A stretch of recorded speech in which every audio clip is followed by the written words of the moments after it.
This is your KSAN News at 5. Welcome back to KSAN News at 5. Continuing our coverage now of the crisis in Ukraine. A couple we first heard from last week about their difficulties escaping the war while in wheelchairs are now helping others facing a similar problem. KSAN's Isabel Albrecht explains.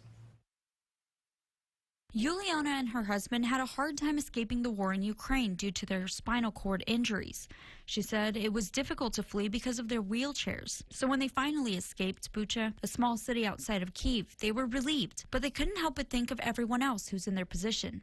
After the war started, my husband and I decided that we needed to do something, she said. My husband established a coordination center where we can help people who have spinal cord injuries and are using wheelchairs. The organization is called Group for Active Rehabilitation.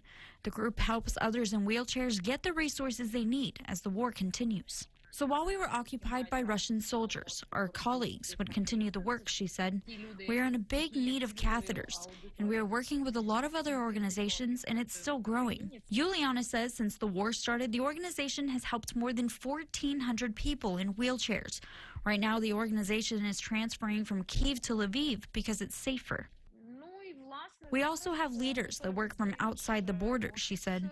And right now we are working on a strategy to help more people. One direction of our job is to provide consultations to people that have sustained injuries. We are working with them in the hospitals, and we are partnering with the medical group. We have complete training, so we know how to do this properly. We have even worked with Los Amigos Rehabilitation Center in the U.S. Juliana says the organization is also working to create a safe house for those who are trying to escape the war.